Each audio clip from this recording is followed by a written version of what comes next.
Today's topic is vitamins that make you smarter as you get older, part 3. Welcome to the Restorative Longevity Podcast, where we share how to increase your quality of life while also increasing your longevity. Now let's welcome our host, Jimmy Yen, also known as the AccuSensei. Jimmy is a licensed acupuncturist, herbalist, nutritionist, and restorative longevity expert dedicated to guiding you on your journey to vibrant health and lasting wellness. So we're still on vitamins because there's tons of vitamins, but we're going to talk about more the important vitamins that are going to make you smarter. So for your brain health, right, to prevent Alzheimer's, dementia, and so forth. So if you missed the first two podcasts, then you can just please subscribe to our YouTube channel so that you can go back and watch these. I am doing these step by step so that we're not just rushing through it. We're not just giving, just quick information that, most I see in most podcasts, social media, just quick information, blast of information. You get overwhelmed. Some people may do it, some people may not. And really at the end result is not many people get benefit from it, right? I wanted to do something different, which is take it step by step, one at a time, for you to understand. Now, do you need to know all this information that I'm going over? No, you don't, right? Because I will tell you at the end of the day, it's actually very simple to eat healthy, to be healthy. It's very simple. But I'm going over, many people want to know why. Why do I need to eat fish? Why is the Mediterranean diet the best diet for everybody, right? Why? And so that's why I'm going through this. And some people love research. Where does the research show? If research doesn't show it, I don't believe it. And that's why I go over some research. But for those of y'all who follow me, you've heard me say about my opinion, my thoughts about research, right? So if you are on here because you want some biohacking tip that you can do instantly, and you don't have to change your habits. You can just do this biohacking and you can get some temporary results. This is not the podcast. This podcast is not about short-term gratification. It is not about short-term results. It's about long-term results. It's called restorative longevity. How can we live longer and healthier, or with higher quality of life? How can we have a higher quality of life as we get older? Most people think, as we are young, when we're younger, our bodies heal faster, and as we get older, our bodies slow down the healing process. And that is true. But here's the thing, most people believe because of that as we get older, we get these aches and pains, our energy drops, our memory drops, and those are just natural. And I'm here to tell you, it is not natural. As you get older, you can get smarter. You can get more alert. You can have a higher quality of life than when you were in your 40s or you were in your 20s and your 30s. You can have a high quality life when you're 80 and 90 years old, and like the blue zones, above 100 years old. That's what this podcast is about. So again, if you're looking for short-term fixes, this is not the podcast. But if you're here for long-term results, long-term sustainable results, make sure you subscribe. Make sure you get all your friends and family to subscribe. Okay, awesome. So let's get started. We are going to continue on vitamins that make you smarter. So first, we're going to talk about a amino acid called homocysteine. And so let me go back and give you the point of this podcast. So the point of this podcast is dementia, Alzheimer's can be prevented. Cardiovascular diseases, not 100%, majority of it can be prevented, right?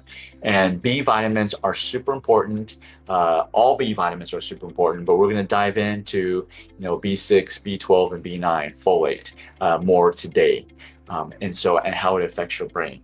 But you want to make sure that you're eating these B vitamins. Remember, they're water soluble, so you have to get them every day. Your body cannot store them. And so you have to eat them every single day, because that's where we get the B vitamins from.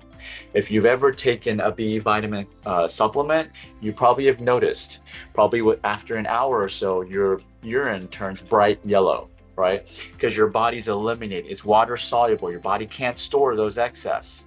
So that means you have to make sure every one of your meals has some of these B vitamins, okay? So that's the point of this podcast. So let's come back to why. Homocysteine. I don't know if any of y'all have heard of this amino acid. It's actually an amino acid. It's called homocysteine. You can actually get it in your blood test, and I'll talk about that in a little bit. But homocysteine is amino acid. What are amino acids? Amino acids help you build proteins in your body. Okay, so this homocysteine is an amino acid. However, this amino acid could cause your body to produce blood clots. It can give you heart attacks, right?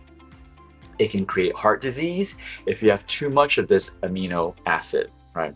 And amino acid from a blood test is it's a marker that shows you if you have a high risk of a stroke. So in your blood test, it's not a commonly done blood marker. You have to ask. Usually, your PCP, your family doctor, usually won't run this from an annual checkup. You have to ask for this. The type of doctor the type of physician that usually runs these are like autoimmune doctors, immune doctors, rheumatology, people in rheumatology. They will typically run this. Cardiovascular. Cardiologists, they will usually run this, right? Because they believe that homocysteine mainly involves the cardiovascular system, but homocysteine involves inflammation throughout your whole body, right? High levels of this will affect your brain function. It will make you dumber. High levels of homocysteine, let me repeat that. High levels of homocysteine in your bloodstream will make you dumber. Lower levels gives you the opportunity to become smarter, right? And I'm going to talk about how do we lower that. The typical lab ranges when you do a lab is between 4 to 17 micromoles per liter, right? 4 to 17. That's the range. Don't live and die by that range, okay? That range does not tell you if you're below 17. So the range is between 4 to 17. Many people start thinking, oh, as long as I get it below 17, then I'm good as gold. No, I'm telling you.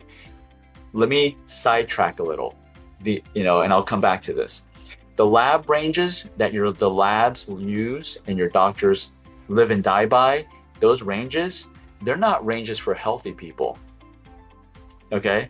Do you know how they created those lab ranges? Let me ask you. When do you go get your blood drawn?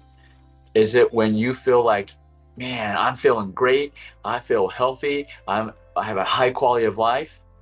Is that the time you go and get your blood drawn to get your blood tested? Or is it when you feel crappy and you're like, something's wrong, I don't know what's going on, I'm losing my memory, I'm tired all the time, I'm in pain all the time? Is that when you go and get your blood drawn most of the time? Does that make sense? Healthy people, or people who think they're healthy, they don't go into the blood, they don't go to the doctors when they feel healthy. They don't go get their blood drawn when they feel healthy. It's sick people who feel sick that go and get their blood drawn. So those blood values, those blood ranges, those blood labs ranges are based off of sick people. They're not based off of healthy people. So when you think that you're within that range and you're healthy, you're lying to yourself. But that's how physicians are taught in medical school. They're taught that, hey, as long as you're in there, they'll use these, you'll see these within normal limits, WNL, within normal limits. And they'll tell you, everything's fine, you're fine, no problem. I'm about to show you there is a problem, okay? But let's come back. So what is the function of homocysteine? So we're back on homocysteine is this amino acid, okay? Amino acid are building blocks for your protein. Protein, right, builds muscle, right? So, and also all these other chemicals, right? So homocysteine is amino acid. It helps create proteins. Now, it is broken down when your body will use vitamin B12, B6, B9 to break down homocysteine to create two other chemicals. Okay, so homocysteine is used as a building block, but it's broken down by B vitamins, and it's broken down to two other chemicals. One is that your body needs. One is called methionine. Okay, one of the chemicals that homocysteine is broken down to is called methionine. Methionine is also an amino acid. It's an essential amino acid, an antioxidant that makes proteins. So homocysteine is broken down to methionine and then also cysteine. Methionine is an antioxidant that helps build the proteins, right? Cysteine is a non-essential amino acid, okay? It's synthesized from methionine and it reduces inflammation. So cysteine helps reduce inflammation. Cysteine also helps increase communication between your immune cells. So homocysteine, let's come back. Homocysteine is broken down to methionine, broken down to cysteine. Cysteine, so methionine is an antioxidant. Cysteine, right? Cysteine helps increase communication between your immune system cells. It also helps decrease inflammation, and it also increases your liver health. I'm not telling you these to go and take a supplement, okay? That's not what I'm trying to tell you. I'm just trying to explain all of this. So we need homocysteine because it helps produce these two other chemicals that help liver health. Like cysteine helps improve our liver health. No, do not go and take supplements for these. That's not the point of this, right? And it won't help. But you have to understand that.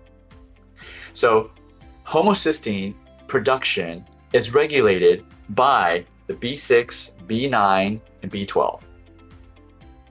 Okay. Now, when B vitamins are low, the homocysteine levels go up, right? Because the B vitamins break down the homocysteine. So when B vitamins are low, when you're not intaking enough B vitamins through your food, then your homocysteine level goes up. Homocysteine levels go up. Okay. Remember, what does homocysteine do? Right? It clogs your arteries. It increases inflammation in your arteries, right? So B vitamins go down, homocysteine goes up, which means more inflammation, more risk of stroke. B vitamins go up, homocysteine goes back down, which means low inflammation. So it's crucial that actually when you get your blood tests on an annual basis, I would highly recommend you ask your family doctor to test for homocysteine, because that will tell you, hey, systemically, which means whole body, am I inflamed? And if I am inflamed, if the homocysteine is elevated, then I need to increase my B vitamins. Make sense? Okay, so what's the markers? When you have more than 50 micromoles per liter of homocysteine, you, are at high risk of getting a heart attack. Now remember, the normal range of homocysteine was 4 to 17. Now the labs are saying if you have more than 50, you are severe. You are severe of getting a clot, inflammation in your arteries, getting a heart attack. Okay, but here's the good news. So I told you all the bad news. Here's the good news. High homocysteine levels are completely reversible. We've done that in our clinic at Achieve Integrative Health for thousands of patients, right? So some of this information that I'm presenting you is data that I've read, but the results and I'm giving you some of the clinical results that we've seen in our practice and what we've told our patients to do, and I will let you know what's a possibility. So homocysteine levels are absolutely reversible. The inflammation within your arteries are absolutely reversible, but it's through your diet. It's not through a medication, it's not through a pill, it's not through supplements, it's through your diet and your lifestyle, okay? So that's homocysteine. Let me give you a research for those of y'all who like research, but let me pause and see if there's any questions. Yeah, 614 was answering my question about when do people go and get their blood labs drawn. It's when you feel sick, right? And here's another thing. When your blood labs are all normal, within normal limits, your doctor gives you a clean bill of health, that does not mean you're healthy. I know we like to believe that. We like something on a piece of paper that says, hey, I'm all within normal limits and I'm healthy. Now, this is not based off of me reading some research. This is based off of me treating thousands of patients. We get all of our patients to bring in their blood labs. And the patients that we typically get are the ones who bring in the blood labs and everything is within normal limits. Their doctor has discharged them and told them, you are healthy. It's all in, and here's the thing, you are healthy. So your fatigue, your indigestion, your blood pressure, that's all in your head. Those are the type of patients we get in our clinic, right? So that's why I know for a certainty that when your blood labs are within normal range does not mean you are healthy, okay? It doesn't mean you're not healthy, vice versa, but it doesn't mean you're healthy. Okay, so a study, they followed 1,000 elderly people, so older people, 1,000 of them that their minds were pretty good. Okay, they followed them for several years, and they found that when their homocysteine levels, okay, so let's come back. 1,000 elderly people, their mind, their brain is functioning pretty good. And they followed them over years, and they tracked their homocysteine levels. They found that when their homocysteine levels were just at 14 micromoles per milliliter, at 14, homocysteine levels at 14, they were at risk of developing dementia. So remember, I just said the laboratories, right? The laboratory said normal homocysteine level should be between 4 and 17. This is a great example of me telling you when your labs are normal does not mean you are healthy. These are researchers finding this out. I have seen it in thousands of patients, treating thousands of patients, and now researchers are seeing it too. So again, the researchers showed, they came up with these lab values, say, hey, between 4 to 17 of homocysteine, you are healthy, you are within normal limits. But now research, people who study the brain say, oh, even people at 14 homocysteine, they were at risk, double the risk of developing dementia, which is losing their mind, losing their brain, okay? Now, even more stunning, they found an increase of 5 millimoles of homocysteine levels raised their brain cognition deterioration by another 40%. So even though the normal range is between 4 to 17, they followed these 1,000 elderly people over years. They found that their homocysteine at level 14, they were already developing dementia. And then if it increased by 5 more, that increased it by 40% of developing dementia, losing your mind, right? So again, this just from research, you can tell from research or from my clinical experience, treating thousands of patients. Again, the point is, within the lab ranges do not tell you if you are healthy or not. What do they tell you? They tell you, are you about to die or not? That's what they tell you. They don't tell you how healthy you are. They tell you, are you at risk of dying? Okay, well, let's move on.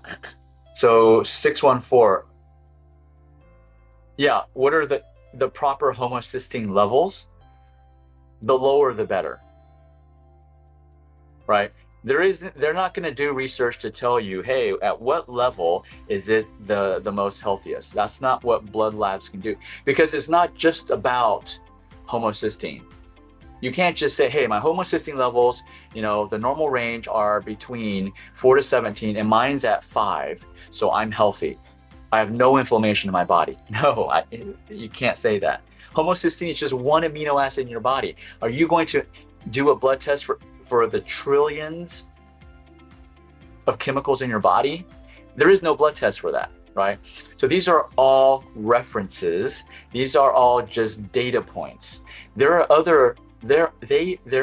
other systemic inflammation markers like CRP, C-reactive protein. That's another inflammation marker. Your homocysteine, and I've seen this in our patients, homocysteine is perfect.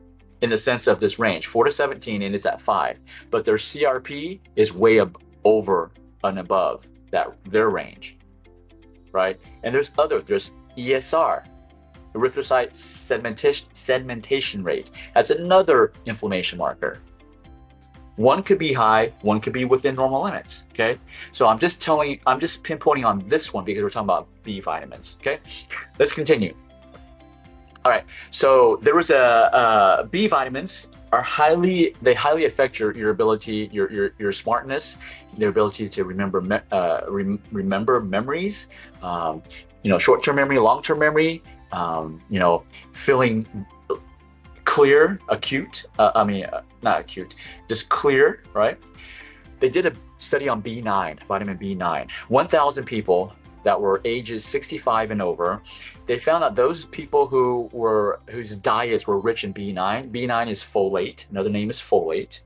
When they were rich in B9 over 400 micrograms per day, they had a lower risk of developing dementia as compared to people who ate diets less than 300 micrograms per day. So 1,000 people, 65 years and older, increased their folate, B9, right, had a lower risk of developing dementia. And now for B12 study, they followed 500 elderly participants, not parents. Well, they could be parents. They follow 500 elderly participants. Those who had low B12 levels, which is less than 2.4 micrograms per day, had an increased risk of developing dementia as they aged. Okay. Now, not even those B12 consumptions was within normal limits were safe.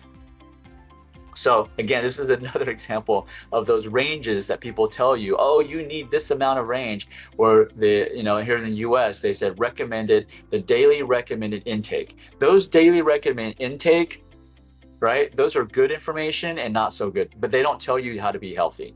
Those are the information that you absolutely need in order to survive and not die.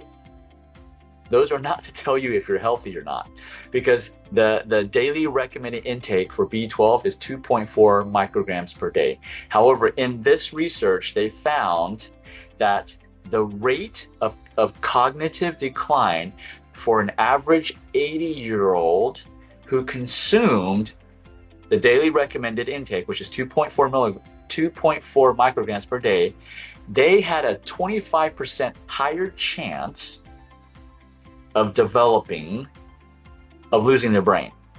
When they ate what the government told us, daily recommended intake of B12 was 2.4. When they followed that advice, they had a 25% chance of losing their mind, compared to an 80-year-old who consumed 20 micrograms per day. Okay, remember, let me repeat the numbers so you understand. The daily recommended intake is 2.4. So they did a research, someone who followed what the government said, 2.4, versus someone who said, hey, no, I'm going to do 10 times more what the government said. So someone who did 20 had a 25% less chance of losing their mind. But someone who followed the 2.4 had a 25% chance of getting dementia. Okay. Another randomized double-blind placebo-controlled trials tested the effects of high-dose B vitamin supplementation with 85 patients who were diagnosed with mild cognitive impairment over a 2-year period. Mild cognitive impairment, which means they were already losing their memory. They can't think clearly, right? They think slow and so forth. So these patients were treated with a combination of folic acid, B9, B12, and B6, okay? And then at the end of the study, they measured their brain. They did an MRI scan of their brain. And this is what they found. With the treatment of those vitamins, B9, B6, and B12, their memory stayed the same. So it didn't decline, it stayed the same. And their brain, so they did an MRI of the brain to see if the brain would shrink. Because as we get older, our brains tend to shrink, right? The speed of when it shrinks is the speed of you losing your brain. You're getting dumber, you're losing your mind, you can't think clearly, you're cloudy brained. So this study of 80, it's only 85. This was a small study. So I would just listen to it, but I wouldn't say it's a holy grail. So the small study, they gave these patients B vitamins, B9, B6, B12, and their memory stayed the same. So it didn't decline over years, and their brain size stayed the same. It didn't shrink, right? So now here's a caveat. They found that the treatments was particularly effective for the participants with high homocysteine levels. So some of them, remember, they're already diagnosed with mild cognitive impairment. So some of them had high homocysteine levels, right? Well, after this treatment of B vitamins, those homocysteine levels went to normal. And 53% reduced brain shrinkage, because their brain was shrinking. When you have high homocysteine levels, your brain is shrinking fast, okay? And this is something that they also found. They also found that out of those 85 people, those that were just naturally taking omega-3s gave them higher success. In fact, they said the patients with low omega-3 levels before and during the treatments did not show improvements, but rather showed the same brain shrinkage as untreated patients. So let me summarize this. So, I gave you a lot of data. As you get older, let's say into your 80s, and if your homocysteine levels are elevated, your brain is shrinking like a mattress. It's just shrinking. It just is dissolving. It's going away, right? Now, B vitamins can help slow it down, maybe even reverse a little of it. But here's the key. It's not just B vitamins. You have to take omega-3s with your B vitamins. That is the point of me sharing this research with you. If you've watched some of my previous podcasts, the number one nutrient your brain needs is omega-3s, PUFAs, polyunsaturated fatty acids. So when people take omega-3s, eat omega-3s, and they eat vitamin Bs, the omega-3 allows the vitamin Bs to work better to decrease inflammation. You don't take, what this study showed is that if you only take B vitamins, let's just say, you go to some type of holistic practitioner and they say, oh, you need some more B complex, you need this methylated. This is the common thing that everybody's saying right now. You need methylated B vitamins, and which is true. I'm not saying that's wrong. But are they telling you, hey, all of those methylated B vitamins that they're making you take and having you take, they're useless if you don't take them with omega-3s. This research has showed when the patients only took vitamin Bs and they didn't eat omega-3s, all that vitamin B you just peed it out. It did nothing for you. It says right here, it said they showed the same brain shrinkage as untreated patients. So patients who took vitamin B but no omega-3s, and then patients who didn't do any vitamin B, they had the same result. Their brain shrunk. So that's the point of me sharing with this, okay? Okay. All right. Let me see.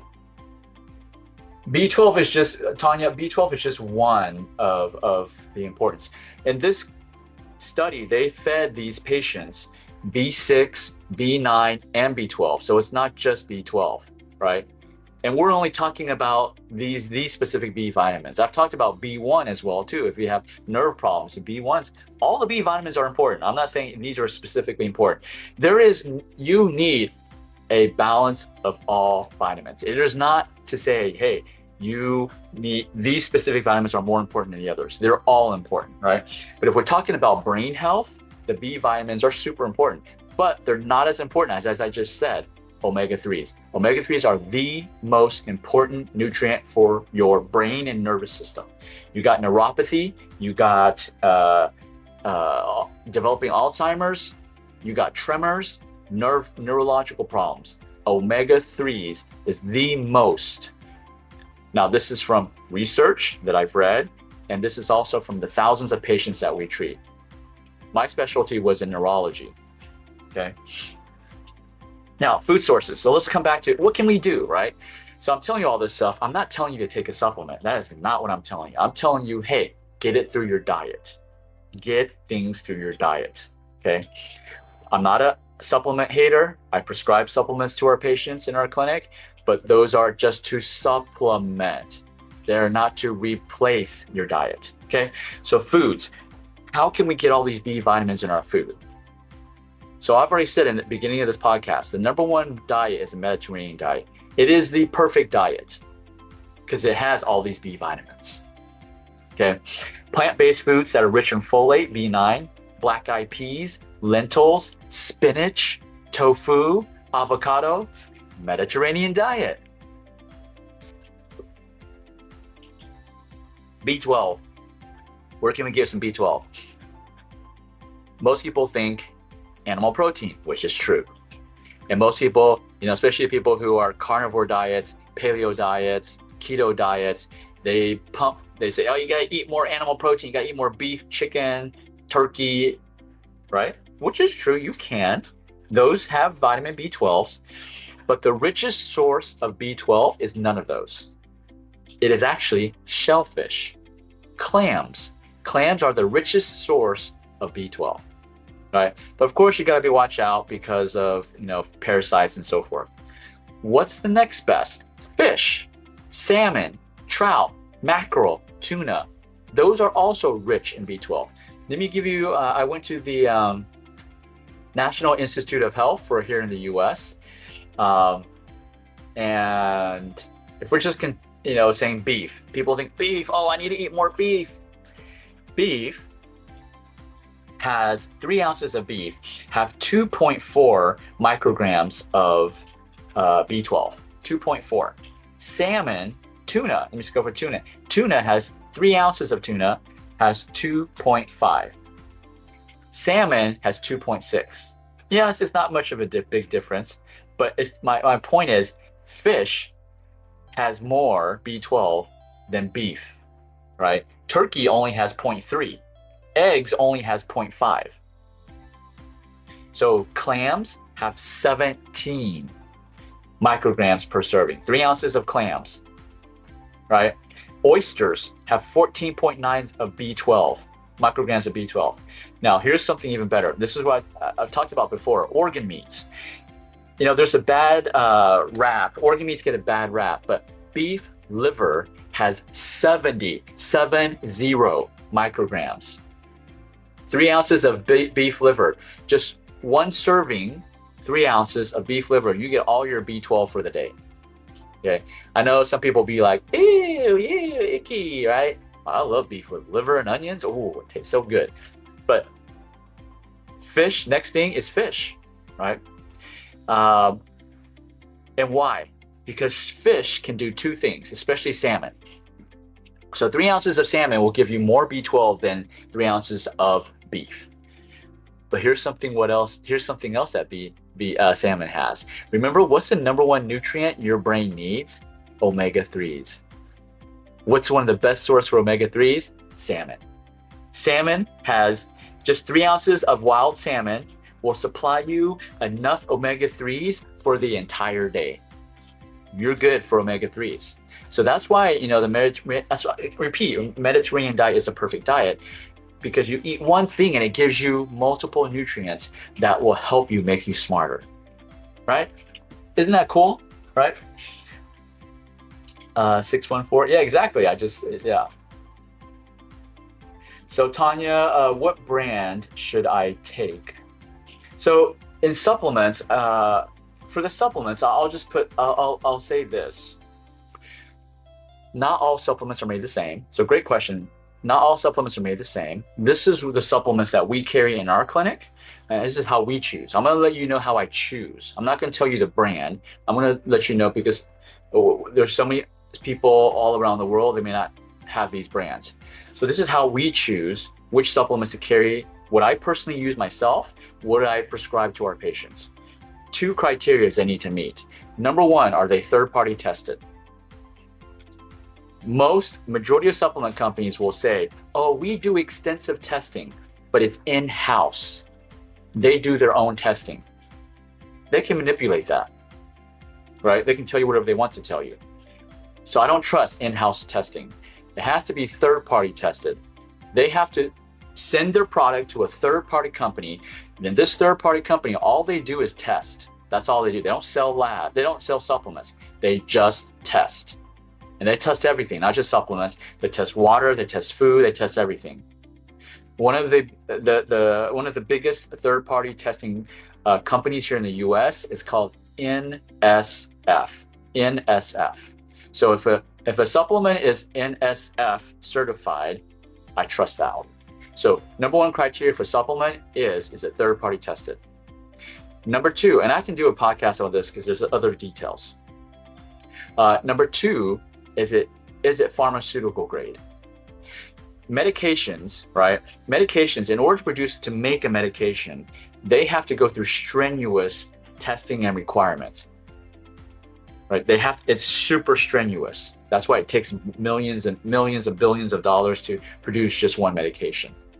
Supplements have the opportunity to follow those guidelines, even though they're not a medication, but they can follow the same guidelines same guidelines as a medication. It's called USP, United States Pharmacopoeia. I'm pretty sure they have this in all countries. So all big pharmaceutical companies have to follow the USP guidelines on how to make a medication, because they need to make sure it's safe. Supplements, they can opt to follow those guidelines as well, right? And get that certification, USP certification. Now, here's the thing. If a supplement company goes third-party tested and they're pharmaceutical USP certified, are they going to be a little more expensive? Yes, because they went the extra step to make sure that supplement is safe for you. And that whatever third-party tested also does this. The bottle says it has 1,000 IUs of omega-3s. How in the world do you know if that's true? You don't. They can say, oh, we tested it in-house. Well, they could lie to you. How will you know? You won't know. That's why you need to have them send it out to third-party testing. A third party will confirm. The label says there's 1,000 international units, IUs of omega-3s. The third party confirms that in that capsule, that gel cap, there is 1,000. That's why third-party testing is so important, because not to say that supplement companies are there to hurt you, but it could just be a bunch of plastic you're taking. So you could be buying, especially you go to those big box stores, those like Costco, Sam's, Walmart, HEB, whatever those grocery stores, right? A lot of those that sell you big tubs of supplement and they're really cheap. They're not third-party tested, and they're not pharmaceutical grade. Yes, they're cheap, and that's what you're getting. You're getting cheap of nothing. Right. So let me come back to this. This is not a supplement class. Okay. I'll leave you with this last point.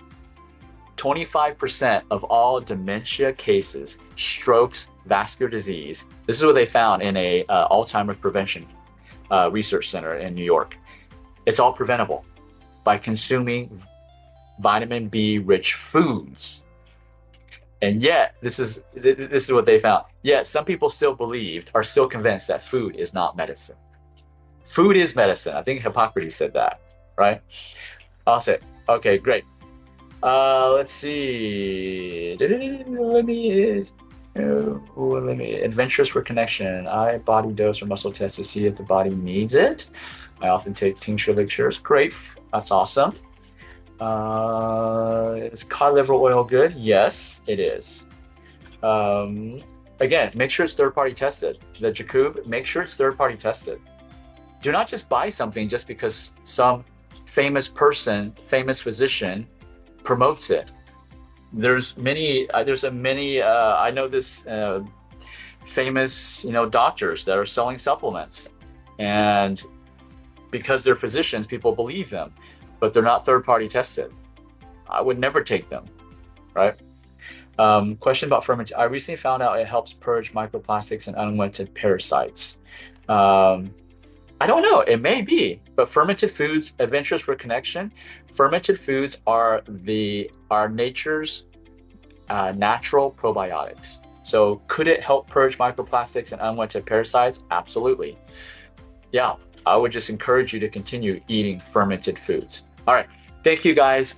Sorry I went over a little overboard. I get excited when I talk about these things and things that we've used in our clinic to help thousands of patients, and I hope it helps you and your family. Thank you for joining me. If you haven't subscribed, please subscribe. Get your friends and family subscribed so that they can see and learn this step by step, so they're not getting out of the loop. Okay. Perfect. I will see y'all next week, same time, same channel, Sundays. 8:30 Central Standard Time. Peace. This episode is sponsored by Achieve Integrative Health, the #1 acupuncture clinic in the US. We're grateful for their support in helping us bring you the Restorative Longevity podcast.